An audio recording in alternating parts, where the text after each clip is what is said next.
Hola Javier, hola Paul, ¿cómo están? Un saludo a toda la comunidad de asustólogos. En esta ocasión quiero compartirles una historia que me contó mi abuelo, otra historia que me contó mi abuelo. Mi abuelo vivía en Yaruquí, en un pueblo, en ese tiempo pueblo, bueno, ahora es parroquia, llamado Yaruquí. Está ubicado al nororiente de la provincia de Pichincha. Es un pueblito, en ese tiempo un pueblo que solo había chacras, haciendas, pocas casas. Los caminos eran estrechos, llenos de matorrales, de quebradas. No había luz, no había luz pública, no había alcantarillado.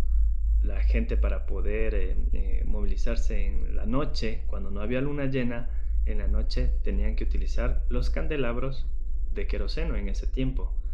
Me contaban que habían esos candelabros de queroseno que utilizaban las casas y todo eso. Para llegar a la casa de mi abuelo me contaba que tenía que pasar por una quebrada que en el día no podías ver el fondo de esa quebrada. Y en la noche, cuando no había luna llena, eso era realmente oscuro por los matorrales y todo eso.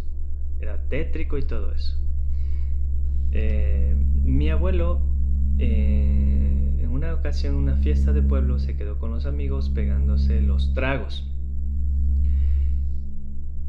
Pasada la medianoche, decide regresar ya a la casa, ya chumado encima del caballo, todo un chagra encima del caballo, pasa por la quebrada y escucha el llanto de un niño, de un bebé. Mi abuelo, en lo chumado que estaba, decide bajarse del caballo e ir a ver, y seguía llorando, y encuentra precisamente el bebé. El bebé envuelto en unas sábanas viejas, lo coge y decide llevarle a la casa porque no podía dejarlo ahí en la quebrada. Se sube al caballo y en el camino seguía llorando el bebé, temblando de frío, y mi abuelo trataba de consolarlo, ¿no? De calmarlo. Más allá, mi abuelo empieza a escuchar, el llanto ya no era tanto de un niño, y empieza a escuchar voces, y le dice, mírame, mírame. Mi abuelo, en lo chumado que estaba, empieza a reaccionar, ¿no? Y dice, ¿cómo puede ser que un niño, un bebé, empiece a hablar? Y dice, capaz es lo que estoy chumado, no le dio mucha importancia. Más adelante, otra vez, mírame, mírame, tengo cachitos, le dice. Mi abuelo empieza a tener miedo. Y nuevamente se repite, si estoy chumado es posiblemente que esté escuchando mal, ¿no? Pero ya empieza a tener miedo mi abuelo.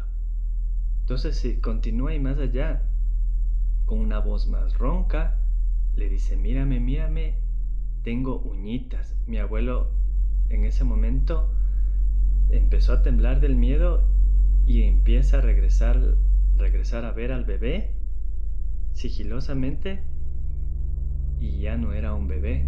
La cara era arrugada y tenía una sonrisa macabra y las uñas. Y le queda viendo mi abuelo y le vuelve a decir, mírame, mírame, tengo colita.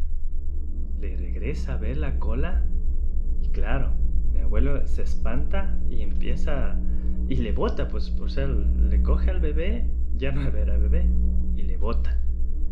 Y aplasta los talones al caballo y el caballo empieza a correr.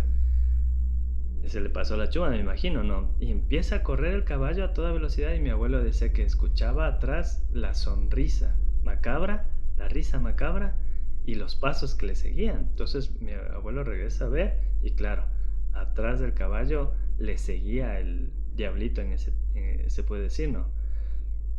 Llega a la casa, se desmaya mi abuelo con la espuma en la boca, temblando. Decía mi abuelo que estaba inconsciente, ya no. Decía mi abuelo que sentía que le estaban desgarrando el alma. No puedo describir cómo se siente que le desgarren el alma, pero me imagino. En ese grito sale las tías de mi abuelo que vivían ahí y con el látigo en la mano izquierda, con la mano izquierda empiezan a latigar alrededor del cuerpo de mi abuelo. Haciendo insultos, ¿no? Insultos y diciendo que se vayan de aquí, que no tienen nada que hacer. Me imagino que las tías ya sabían cómo actuar en ese momento por el tipo de costumbres y todo eso, ¿no? Que en ese tiempo se sabía. Bueno, poco a poco fue reaccionando mi abuelo y hasta antes de la muerte nos decía que esa historia era 100% real que le pasó a él. Espero les haya gustado esta nueva historia. Muy pronto les estaré contando otras historias que mi abuelo nos contaba cuando era pequeño. Nos vemos, amigos asustólogos.